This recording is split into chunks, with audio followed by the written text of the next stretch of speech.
Ay afalan yatafakkaruna fil Qur'an. Walau kana lamun ono Qur'an, walau kana lamun ono Al-Qur'an iku min kalamil basyari, iku min kalamil basyari saking kalame manungsa, iku min kalamil basyari saking kalame manungsa, bahwa jatuh mongko nemu sapa alladzina fi dalam Al-Qur'an, fi dalam Al-Qur'an tanaqudun ing pertentangan, tanaqudun ing pertentangan di ma'anihi dalam pira-pira maknane Al-Qur'an, di ma'anihi dalam pira-pira maknane Al-Qur'an, wa tabayyunan lan perbedaan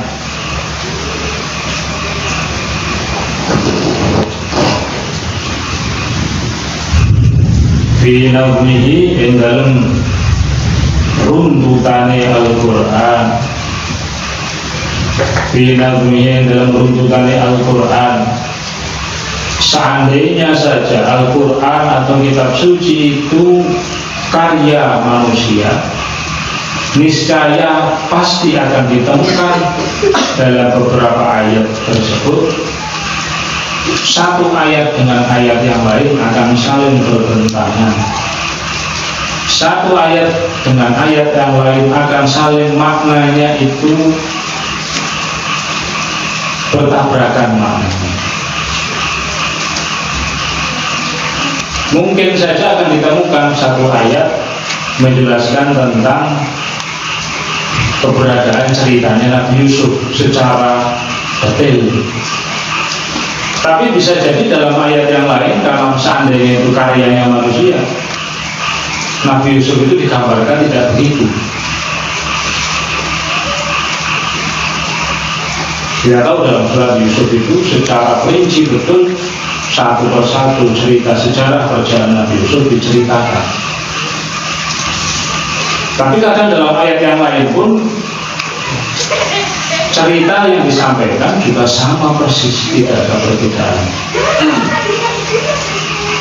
Biaya guna kelawan yentono, biaya guna kelawan yentono opatu akhbarihi, opatu akhbarihi sebagiannya piro-piro ceritane Al-Qur'an, opatu akhbarihi sebagiannya piro-piro ceritane Al-Qur'an iku ghairu mutabiqin ora sesuai, iku ghairu mutabiqin ora sesuai lil waqi maring kenyataan, lil waqi maring kenyataan. Namanya manusia kadang menceritakan sesuatu, kadang apa yang dia sampaikan tidak sesuai kenyataan, kenyataannya tidak begitu. Seandainya Al-Quran itu atau kitab suci itu bikinan manusia, pasti cerita-cerita yang disampaikan di dalamnya ada satu dua hal yang tidak sesuai dengan kenyataan. Di dalam Al-Quran diceritakan bahwasanya Nabi Isa alaihissalam ini ketika akan dibunuh oleh orang Bani Israel, ketika akan disergap oleh tentara-tentara Bani Israel oleh orang-orang Romawi, akhirnya diangkat oleh Allah Subhanahu wa Ta'ala ke langit, tidak dibunuh, tidak disalib. Al-Quran langsung mengatakan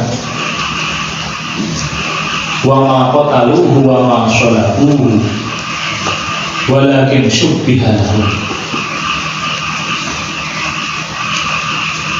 farrafa'ahullah, bahwasanya Nabi Isa itu tidak dibunuh juga tidak disalib, akan tetapi diserupakan, ada orang lain yang diserupakan mirip Nabi Isa yang akhirnya mereka bunuh, yang mereka salib.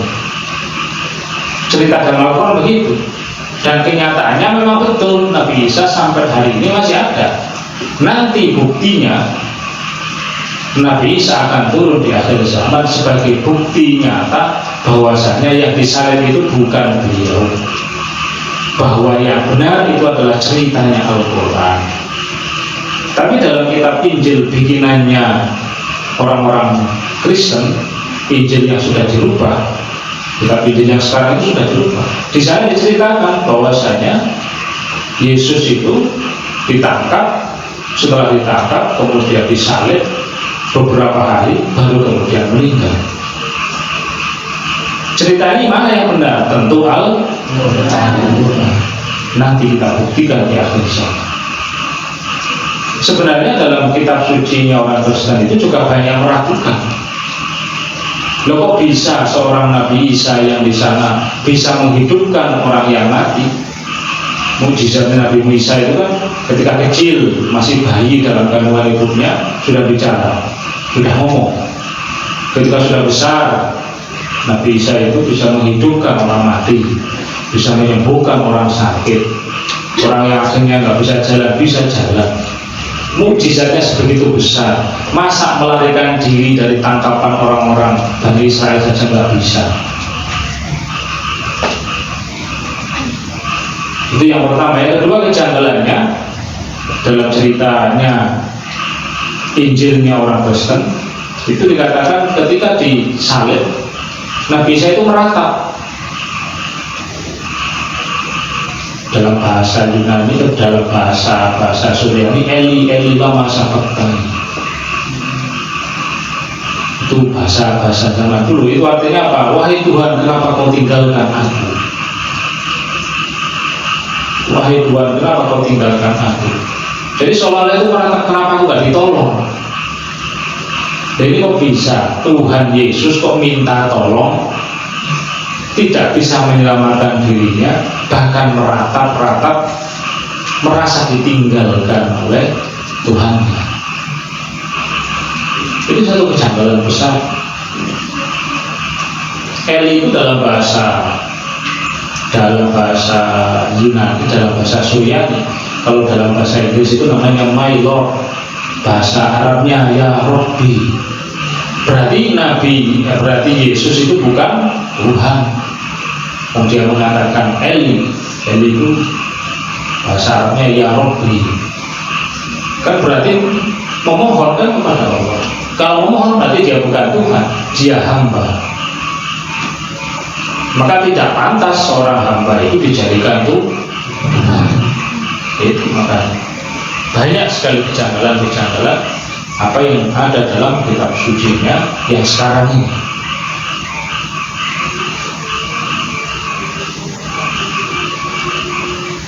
Bahkan dalam Al-Quran diceritakan Nabi Isa itu sampai ditanya oleh Allah, diinterogasi, wahai Musa, apakah kamu yang mengajak orang-orang Nasrani itu untuk memproklamirkan bahwa kamu itu adalah Tuhan? Apakah kamu ngajak-ngajak mereka untuk menyembah-nyembah kamu dan menjadikan kamu Tuhan? Sampai ditanya begitu sama Allah, Nabi Isa.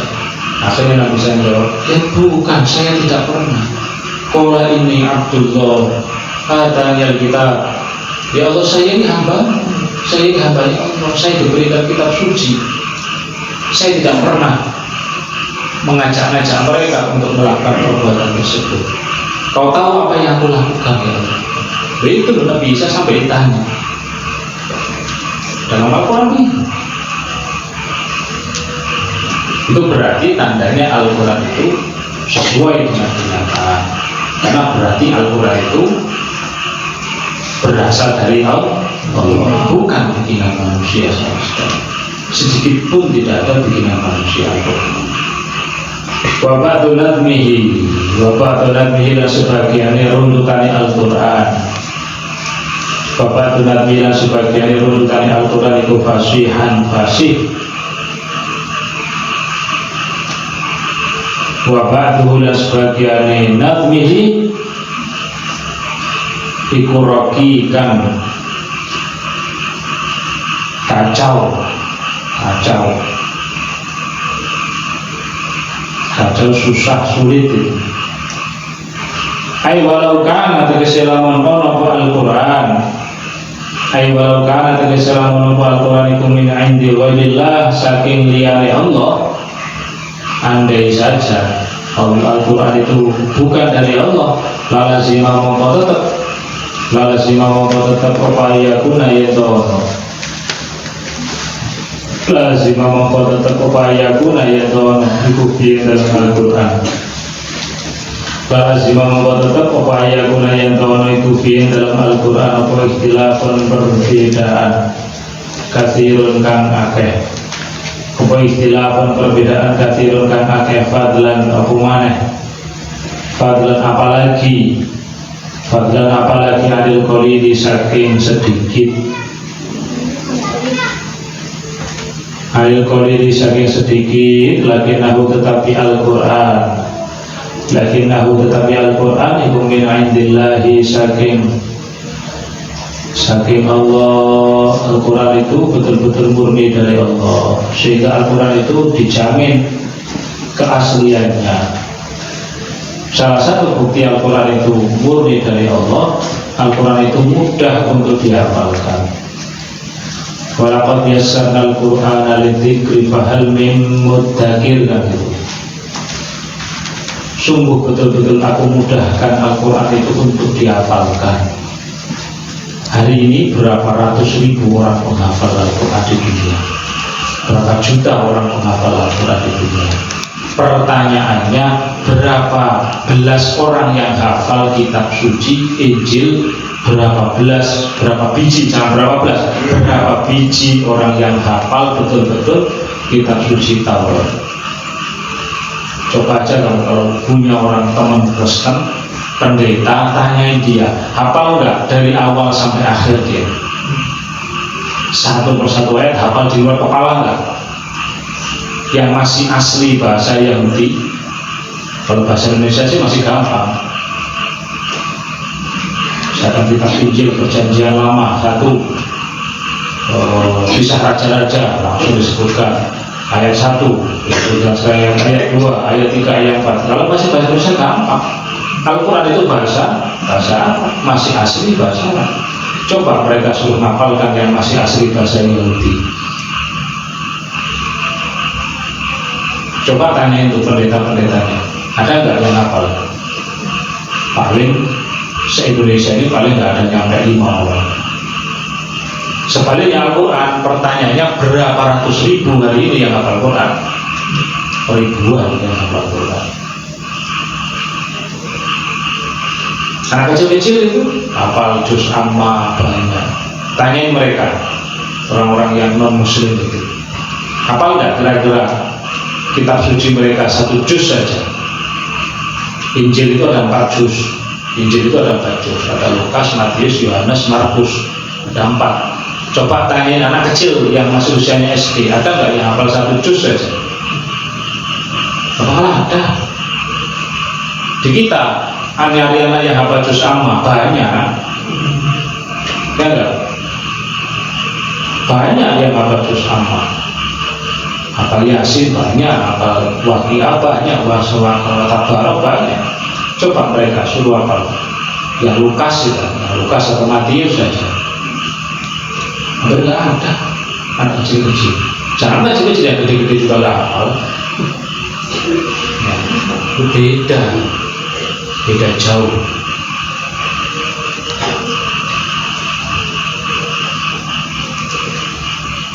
Terus Injilnya orang Jawa sama Injilnya orang Makassar beda. Sana mungkin Injilnya berbahasa Bugis, sini Injilnya berbahasa Jawa. Ada yang berbahasa Jawa, ada. Injilnya orang Indonesia berbahasa Indonesia, Injilnya orang Prancis berbahasa Prancis. Al-Quran tidak, satu bahasa, sedunia ini satu. Al-Qurannya orang Afrika sama Al-Qurannya orang Indonesia sama, bahasa Arab semua. Itulah bedanya, jauh perbedaannya, jauh.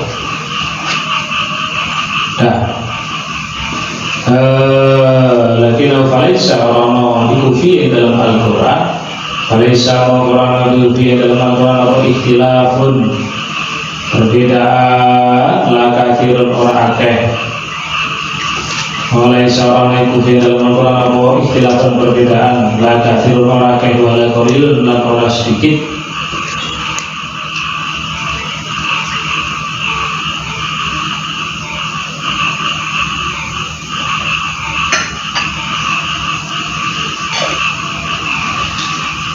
Waman syakka fiha waman dari sabalewa iku syakka ragu sopoman. Waman dari sabalewa iku syakka ragu sopoman fiha dalam Al-Qutub. Barang siapa meragukan kitab suci tadi Aifil kutubi tersebut dalam beberapa kitab Aifil kutubi dalam beberapa kitab Al-Munazzalati kang diturunkan Al-Munazzalati kang diturunkan ala rusuli yang atasnya bira-bira rasul ala rusuli yang atasnya bira-bira rasul bialam yu'min kelawan ora iman sopoman bialam yu'min kelawan ora iman sopoman bialam yu'min kelawan ora iman sopoman bisyayin kelawan suci-wici bisyayin kelawan suci-wici min hasaking al-kutub min ayatin saking ayat min ayatin saking ayat atau kalimatin atau kalimat. Barang siapa meragukan ragu nggak yakin dia ragu atau sanksi jangan-jangan surat An-Nas itu bukan dari Allah bikinannya manusia, jangan-jangan surat Yasin itu bikinannya wali bukan dari Allah, ragu dia tanda-tandanya begini dia punya akhirnya dia ragu nggak benar dia akhirnya ragu tapi kok ada dalam Al-Quran ya tapi bukan Al-Quran dia meragukan bahwasanya ayat tersebut atau surat tersebut itu dari Allah. Ini bukan kitab suci, satu surat ini bukan kitab suci. Dia meragukan begitu. Dia meragukan mungkin contoh surat Al-Fatihah. Al-Fatihah ini saya ragu, sanksi. Barang siapa ada orang meragukan, menyangsikan, menggugat misalnya, dia bukan termasuk Al-Quran, ini surat itu bukan masuk Al-Quran, maka faqad kafaro, monggo teman-teman kufur sokoman. Fakot kafara monggo teman-teman kufur sukuman maka statusnya kafir. Kenapa? Karena imannya tidak sempurna. Syaratnya orang iman sempurna iman kepada Allah, iman kepada malaikat, iman kepada kitab. Dia tidak iman sama kitab berarti. Kalau tidak iman sama kitab berarti dia bukan Islam. Syaratnya Islam iman sama kitab suci. Kok meragukan keberadaan kitab suci? Wah bahaya.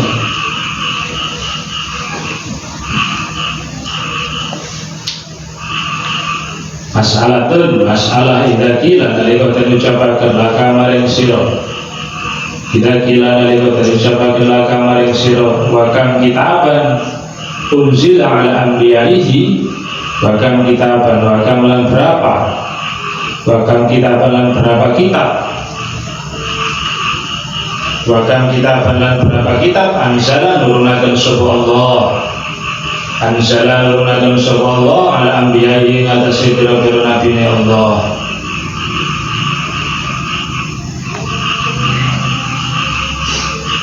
Ayat mursalina tegese pira-pira rasul. Berapa jumlah kitab yang diturunkan Allah kepada rasul-rasulnya?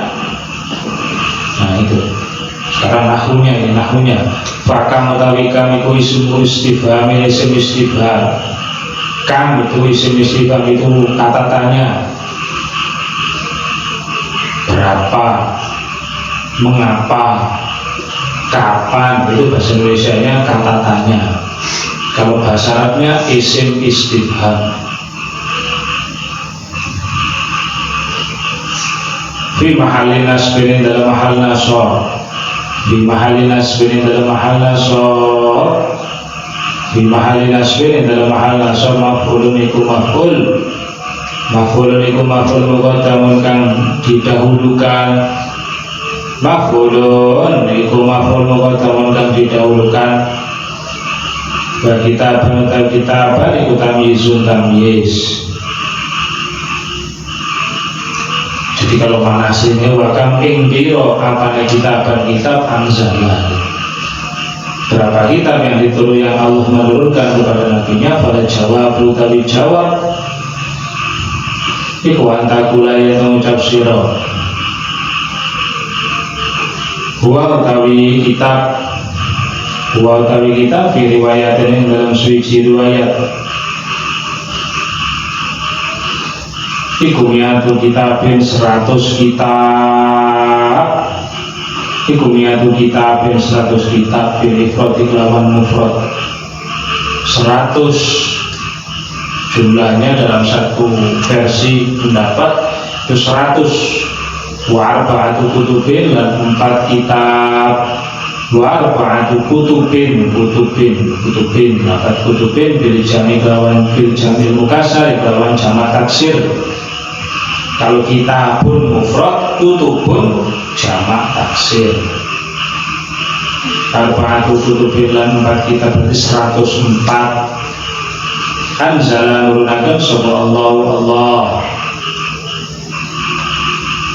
Anzala nurunakan sapa Allah min hasaking mi'ah. Perinciannya 104 itu bagaimana? Ini perinciannya. Anzala nurunakan sapa Allah min hasaking mi'ah ay minal mi'ati tegese saking 100 wal arbailan 4 asyra kutubin yang 10 kitab ala sofiyillah abil bashar Adam ala sofiyillah yang atasi pilihani Allah abil bashar rupanya bapaknya menungso. Bapak menungso itu berarti manusia pertama. Di seluruh manusia bapaknya satu. Siapa? Rupanya Adamu, Nabi Adam alaihi salam. Nabi Adam itu menerima 10 kitab 10 kitab suci yang diterima Nabi Adam. Wa anzala nurunaken sapa Allah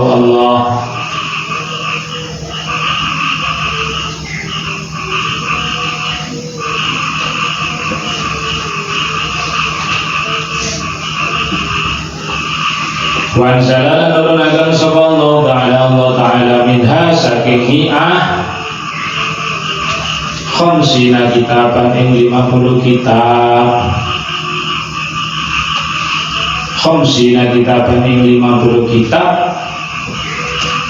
ala syithin ing atase Nabi Syith alaihi salam. Jadi yang 10 kepada Nabi Adam, 50 kepada Nabi Syith. Berarti berapa? 10 tambah 50, 60. Sekarang siapa itu Nabi Syith? Ini penjelasannya. Fasyithun utawi Syith ikbishini lawan shin. Jadi lafaz Syith, Nabi Syith itu dengan menggunakan shin. Titik 3 thummal musallasati.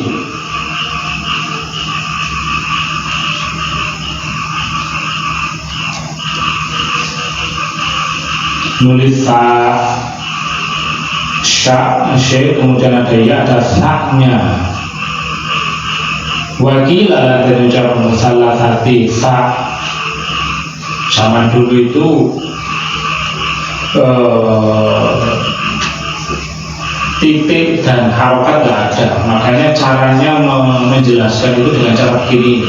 Musallasa itu titik 3 di atas, begitu. Titik 3 di atas berarti sah, begitu. Karena zaman dulu ketika zaman Nabi, Al-Quran itu tulisannya nggak ada titik, nggak ada harokat. Kamu bisa bayangin nggak? Coba baca Al-Quran itu dihilangkan harokatnya, bisa baca nggak kamu? Ya jadi kayak kitab begini.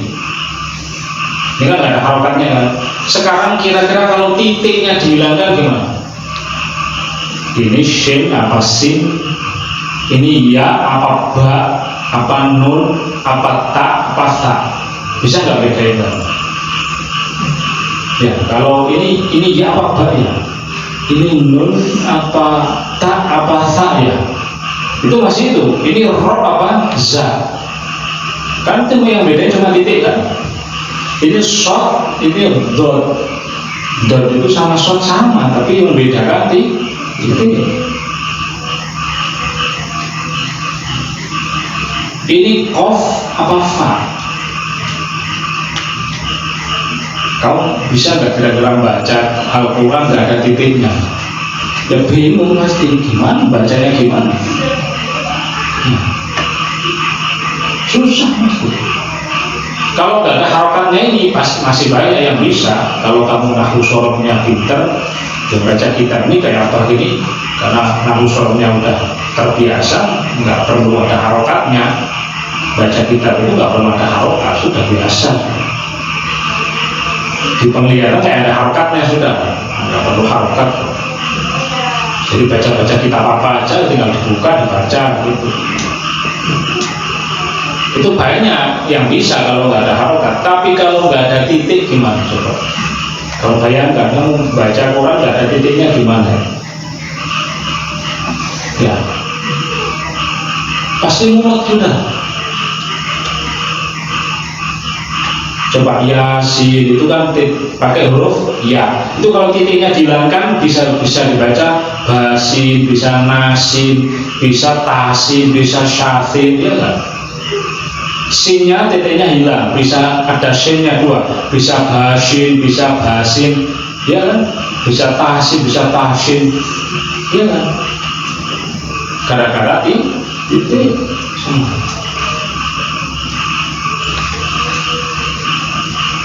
Ya pasti mumet sudah, ada titik-titiknya itu pasti mumet. Di kitab Al-Umnya Imam Syafi'i itu ada bekas tulisannya Imam Syafi'i, naskahnya tulisan tangan Imam Syafi'i. Di sana nggak ada titiknya. Ini gimana cara bacanya? Saya aja bingung ini cara bacanya gimana.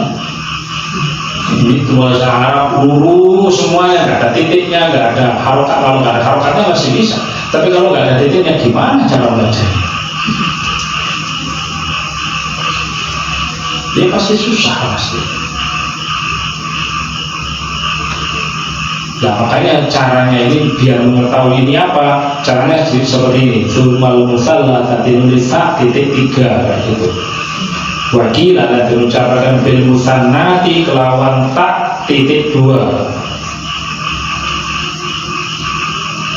Bisi kelawan syin tsummal musallasatin lisa titik 3. Wakil ada diucapkan bil musannati kelawan tak titik 2 al-fauqiyati kan ono dhuwur, kan ono dhuwur. Al-fauqiyati kan ono dhuwur. Tak titik 2 yang di atas. Berarti titik 2 di bawah jadinya ya. Kalau titik 2 di atas jadinya tak. Ya kan begitu kan? Jadi menurut bahasa lain bisa shift tak, bisa shift. Orang Yahudi menyebutnya set pakai tak. Bainahuma antarane huruf loro ya huruf tabiyah. Di antaranya ada ya. Jadi pakai shin, pakai ta, atau shin pakai ta, shift gitu, pakai ta. Tapi yang maksud pakai ta, nabi shift. Wal aksaru tawilu aka iku sorfuhu munsorife shift. Wal aksaru tawilu aka iku sorfuhu munsorife shift. Menurut mayoritas ulama ini munsorif. Wakot la yusrofu, terkadang orang munsorif apa shift. Sebagian pendapat itu bukan, itu isim ghairu munsorif. Kalau yang sudah dunia pasti tahu munsorif sama ghairu munsorif. Kalau munsorif itu berarti tanwin shifin. Kalau ghairu munsorif ala shitha, jadinya dengan menggunakan tanda fathah karena isim ghairu munsorif. Wa makna utawi makna syif iku hibatullah. Hibatullah pemberian Allah. Syed itu bahasa kuno, kalau zaman sekarang artinya hibatullah, pemberian Allah. Wakilah dan diucapkan atiyatullah, anugerah Allah. Atiyatullah, anugerah Allah. Siapa Nabi Syed itu? Bahwa utawi Syed itu ibnu Adam, putrane Adam alaihissalam. Jadi Nabi Syed itu putranya Nabi Adam. Jadi di samping Qabil Habil yang terkenal itu saling bunuh, akhirnya yang tersisa Qabil. Habilnya meninggal, Qabilnya masih ada. Dari sekian putra-putra Nabi Adam ada satu yang namanya Syed yang akhirnya diangkat menjadi Nabi dan Rasul yang menerima 50 kitab. Iku ibnu Adam, putranya Adam lisolbihi, kedua kandungnya Adam, jadi anak kandung bukan cucu, anak kandung. Lisolbihi kedua kandungnya Adam, karena ono sapa Syed iku min asmali auladihi, saking luwe gantenge biro-biro anaknya Adam, saking luwe gantenge biro-biro anaknya Adam. Dari sekian putranya Nabi Adam yang paling sangat ganteng wajahnya itu Nabi Syed, paling ganteng. Yang lain ya ganteng, tapi paling ganteng itu adalah Syed. Wa afdaluhum lan luwih utamane aulad, wa afdaluhum lan luwih utamane aulad, wa asbahu lan luwih nyerupanine Syed, wa asbahu lan luwih nyerupanine Syed biabihi kelawan bapak Syed. Yang paling mirip dengan ayahnya dari seluruh anak Nabi Adam itu Nabi Syed. Yang paling ganteng dan paling mirip dengan ayahnya itu Nabi Syed. Wahabuhum lan luwih den demenine aulad, wahabuhum lan luwih den demenine aulad ilahi maring Adam. Anak yang paling dicintai Nabi Adam ya Nabi Syed ini. Sudah ganteng, pinter, paling mirip wajahnya dengan ayahnya, ibadahnya top, hebat, perilakunya baik, bagus. Ya inilah penerusnya perjuangan Nabi Adam, namanya Nabi Syed. Putranya Nabi Adam itu banyak.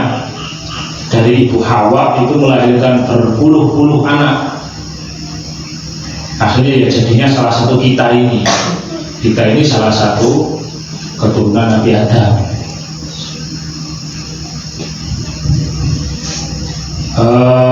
Wa asya dan hidup sapa Syed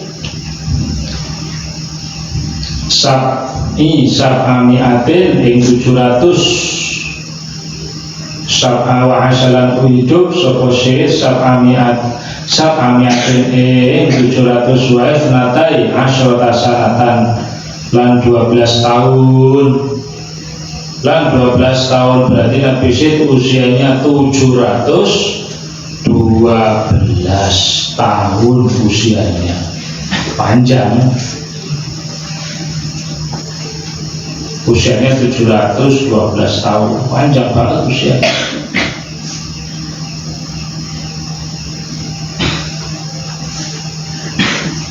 Dengan cerita ini berarti teori manusia dari hewan itu gak benar.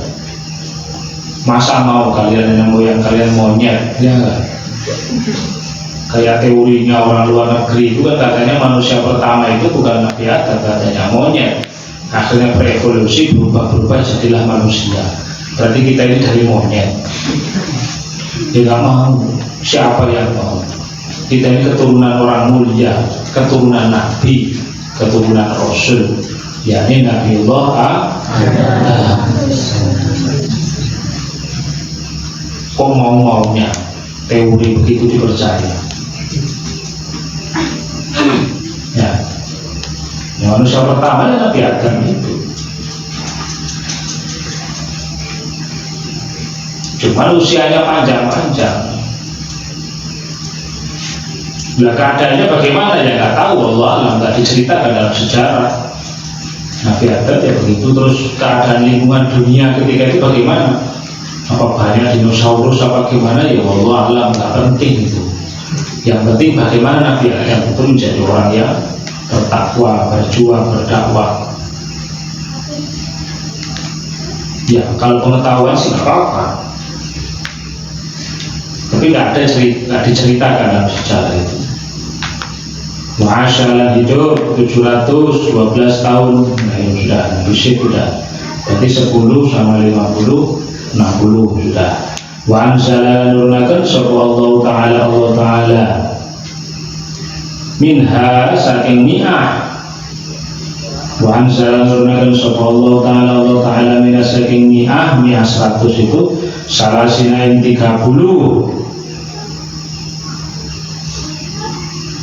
kitaban ing kitab salah sinain 30 kitaban kitab ala Idrisa ing atase Nabi Idris alaihi salam rupane jadi Nabi Nuh mbae bapake Nabi Nuh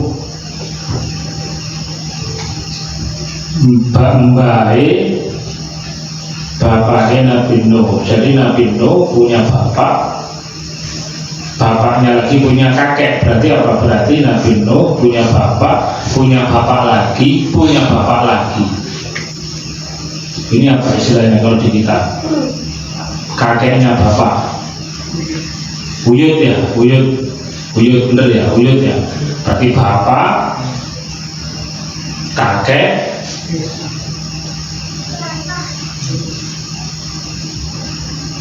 buyut ya, bener ya, buyut ya.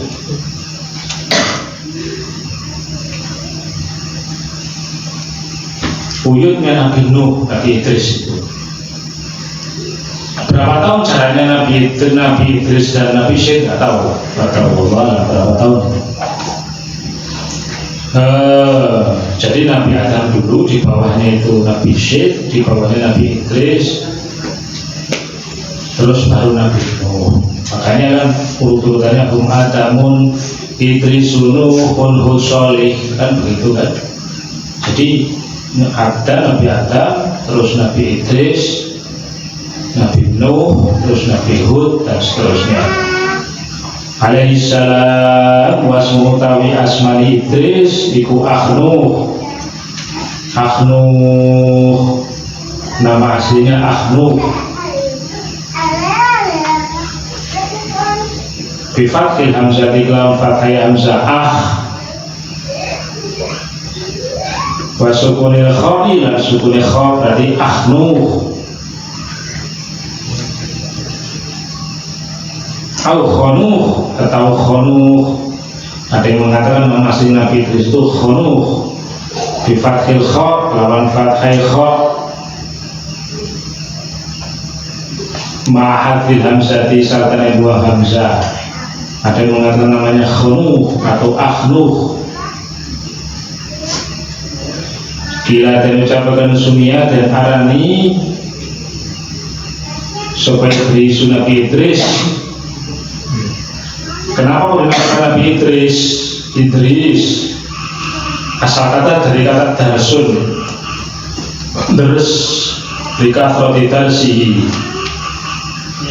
krono akai derese Nabi Idris, krono akai derese Nabi Idris al-kutubah ing kitab al-kutubah ing beberapa kitab. Karena saking tekunnya Nabi Idris membaca kitab. Idris, kalau ada orang tekun membaca kitab, menderes kitab namanya Idris. Dari kata darsun. Wa utawi Idris iku awaluman. Wa utawi Idris iku awaluman kawitane wong khatta kang nulis sapa man. Iku awaluman kawitane wong khatta kang nulis sapa man bil qalami kelawan pulpen. Manusia pertama yang menulis tulisan dengan pulpen, ya bukan pulpen begini, ini bukan, mungkin pulpennya khusus zaman dulu. Ya kalau pulpen begini kan pabrik zaman sekarang.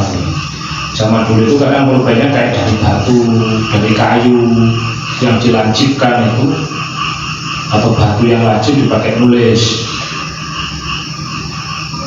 atau mungkin dari kayu mungkin. Wanadoro belum ada besi yang menciptakan besi, belum ada, karena besi itu eranya Nabi Daud besi. Jadi besi itu dibuat sedemikian rupa bisa melelehkan besi, dibentuk besinya menjadi berbagai macam bentuk. Jadi ya namanya besi jadi macam-macam, jadi rumah, jadi macam-macam itu, jadi kendaraan. Bifa wanadorolan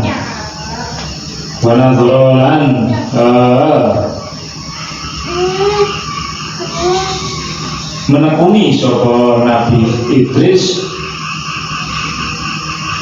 fi ilmi nujumi dalam ilmu perbintangan, fi ilmi nujumi dalam ilmu perbintangan, wal hisabi lan ilmu hisab. Orang yang pertama kali menciptakan dan menekuni ilmu perbintangan dan ilmu hisab itu Nabi Idris, berarti ahli astronomi, sudah mempelajari bintang-bintang tata surya itu pertama kali Nabi Idris, jauh ribuan tahun yang lalu. Wa awwalu man kawitane wa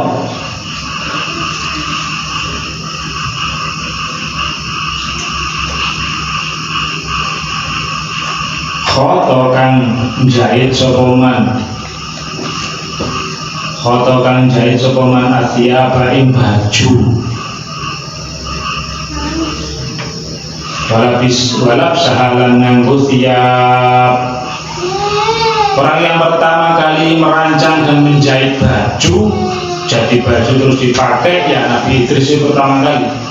Ya sebelumnya paling cuma daun-daunan ditempel-tempel, digabung-gabung jadi kayak baju gitu, atau dari kulit itu sambung jadi kayak baju. Tapi Nabi Idris lah yang akhirnya menciptakan potongan baju pertama kali dan menjahitnya dari benang sutra. Nabi Idris itu menemukan ulat itu bisa menghasilkan benangnya diambil, kemudian dikumpulin jadi satu, terus dipintal, dibentuk, jadilah lembaran baju, lembaran kain. Dari lembaran kain terus dipotong-potong-potong, terus disulam pakai jarum, sulam pakai jarum, diukur bentuk badannya, jadilah baju pertama kali. Berarti Nabi Idris itu insinyur pertama kali, manusia pertama kali jadi insinyur ya Nabi Idris. Masya Allah, cerdas, menulis, ilmu perbintangan, ilmu astronomi, ilmu bikin baju, berarti insinyur, teknisi. Wakanu lah ono soponas mingkobli saking sadurungi Nabi Idris, mingkobli saking sadurungi Nabi Idris iku yalbisuna nganggo soponas, iku yalbisuna nganggo soponas aljuda ing kulit. Sebelumnya mereka hanya berpakaian pakai kulit, misalkan kulit domba, kulitnya itu dibersihkan, dijemur, ditempel di tali, begitu saja. Zaman dulu begitu, jadi baju, jadi celana cuma begitu doang. Tapi tidak dengan Nabi Idris, jadilah baju pertama kali itu, Masya Allah. Wa awaluman lan kawitane wong itakhoda kang nggawi sokoman asilah ing pedang. Orang yang pertama kali memiliki pedang, mungkin ini dengan pakai besi mungkin, jadi menemukan bahan-bahan besi, dipanasi, ditempa, dipukul-pukul jadi benda tajam. Atau mungkin pakai jadi kapak, jadi pisau, jadi macam-macam. Sebelumnya mungkin hanya pakai batu. Masya Allah, kalau nggak ada Nabi Idris kita ini nggak bisa masak itu pakai pisau. Coba motong-motong apa-apa pakai batu nggak jadi apa-apa itu masaknya. Waqatala merangi sapa Nabi Idris, waqatala merangi sapa Nabi Idris al-kufara ibra-ibra wong kafir, al-kufara ibra-ibra wong kafir. Akhirnya dipersenjatai, diperangilah orang-orang kafir. Nabi Idris, Nabi Idris menerima 30 kitab, berarti sudah berapa? 60 sama 30, 90. Wa anzalallahu ta'ala wallahu a'lam bishawab. Rabbi yassirli ya rahman ya samad ya sidana